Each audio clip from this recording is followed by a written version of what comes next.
Well, this is a fun follow-up to a video we recently did about how controversial political commentator Bill Maher and MSNBC pundit Stephanie Ruhle tried to stage an intervention for Never Trump conservative writer Bret Stephens and persuade him to vote for Vice President Kamala Harris. Well, apparently Donald Trump watched that episode of Real Time with Bill Maher and was so triggered that he went on a lengthy rant on Truth Social, and we have to talk about it. But before we do, if you end up liking this video and you want to support the channel, please be sure to hit the like, subscribe, and alert bells before you go. All right, friends, a couple of clips, I guess, that we'll play just to refresh your memory about the most recent episode of Real Time with Bill Maher and some of the things that Bill Maher and Stephanie Ruhle and even Bret Stephens had to say about Donald Trump. But to get to the fun part, the really fun part, Donald Trump watched that episode of Real Time with Bill Maher because he obsessively watches anything that is said about him, including by his political rivals and critics, because he's so thin-skinned and narcissistic. This is what he had to say.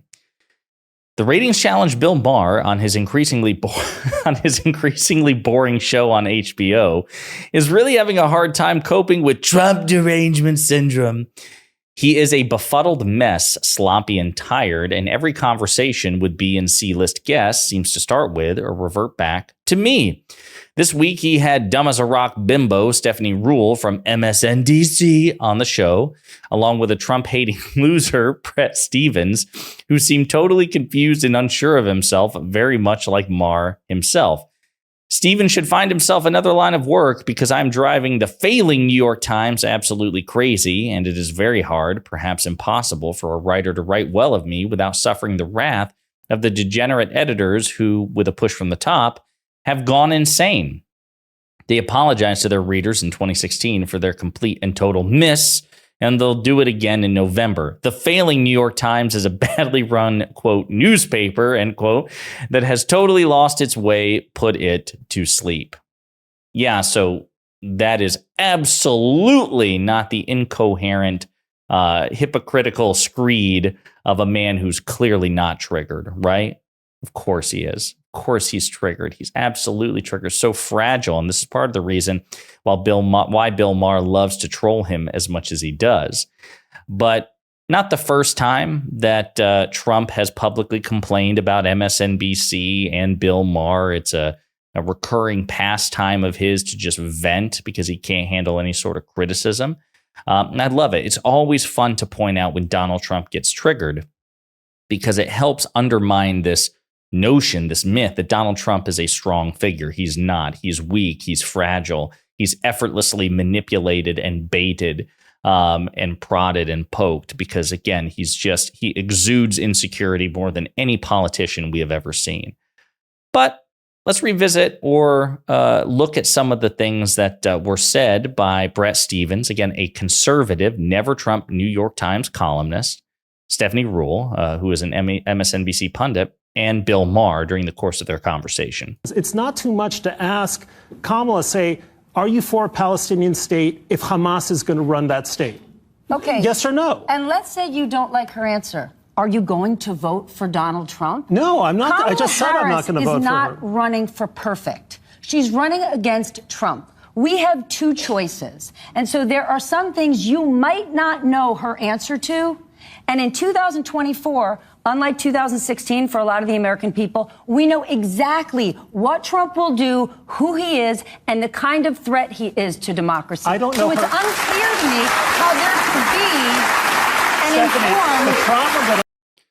So again, just to be clear, Bret Stephens has been a longstanding critic of Donald Trump. I mean, he was not, with all due respect to Liz Cheney and Adam Kinzinger, Bret Stephens had Trump's number from the very beginning and was quite honest about it. He's been a vocal critic of Donald Trump since Trump came down that escalator. So kudos to him in that respect.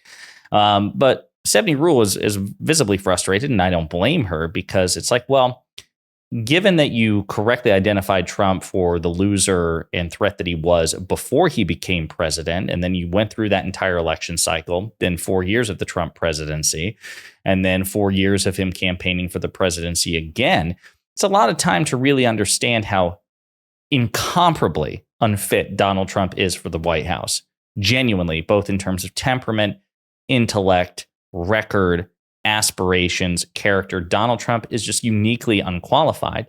And so Stephanie Ruhle's position is, okay, listen, you're an eligible voter, you're an influential commentator, you might be able to make in some small way a difference, not just with your vote, but also the audience that you have among conservatives, principled conservatives, if such things still exist, who are also eligible voters.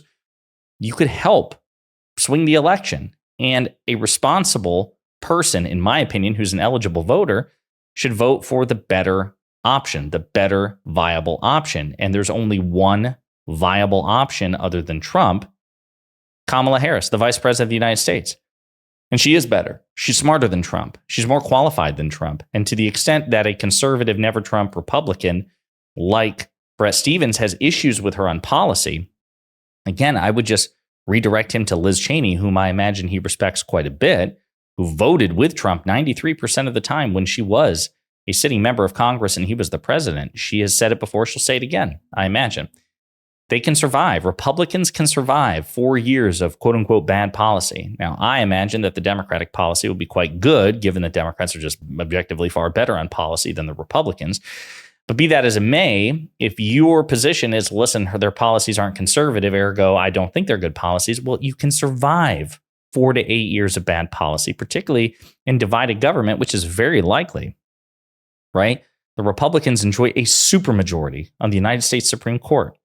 It's very likely that we will lose the Senate. We'll probably get back the House. So in multiple timelines, there's divided government. Why on earth would you abstain from voting for the vice president? Stephanie Ruhle is right. What answer could she possibly give that would make her equally bad as Trump or worse, such that you wouldn't vote for her? There's really not a satisfying, honest answer to that question. Another clip I want to play. It's about Trump, but in the context of the recent allegations made by the MAGA Republican Trump-endorsed Lieutenant Governor of my state, North Carolina, Mark Robinson. I have 1 minute to ask about Mark Robinson. Oh. How is it the Republicans keep nominating people like that? I mean, I could go through a long list of people like that who are just crazy. Herschel Walker, where was that, Georgia? I mean, before that, remember the guy with unintentional rapes or whatever that? No, I think they were intentional. Or what he would said. When I read about Robinson yesterday, and I was like, yikes, black Nazi, and then I saw on a porn site, I'm like, you have to be kidding. But you can't expect the Republican Party to ask him or anyone else to step aside when the head of your party is Donald Trump. But don't they vet? She's right. You have to remember, Donald Trump is a convicted felon, convicted on 34 counts. He's an adjudicated fraudster, an adjudicated rapist. Again, not only did a jury find him civilly liable for sexually abusing E. Jean Carroll and defaming her, the presiding judge of the case said that in terms of common parlance, the way that we use these words, the jury found Donald Trump raped E. Jean Carroll. It's a fact. And her point is that is the moral standard of the Republican Party now. That is the leader of the Republican Party. That's the guy who embodies or is supposed to embody the Republican Party's values and policy prescriptions. So isn't this almost inevitable that somebody like Mark Robinson, and if anything, even though there are so many crazy MAGA Republican politicians who say controversial things, probably make the arguments kind of stunning that there aren't more Mark Robinsons in the Republican Party than what there are, given the standard that Donald Trump has established for his authoritarian cult. It's comments like these, I imagine, that so triggered Donald Trump when he watched this episode. And yet, I think we have to delight in Donald Trump's triggering. I think we have to delight in the fact that he's so upset that Bill Maher, Bret Stephens, and Stephanie Ruhle are insulting him or describing him correctly. He probably looks at it as an insult. I would say it's just an accurate description of fact. But yeah, it's always fun when Donald Trump gets triggered. And again, it goes to show that despite projecting strength, despite embodying strength, he's actually the very embodiment of fragility. In the meantime, let me know what you think in the comments.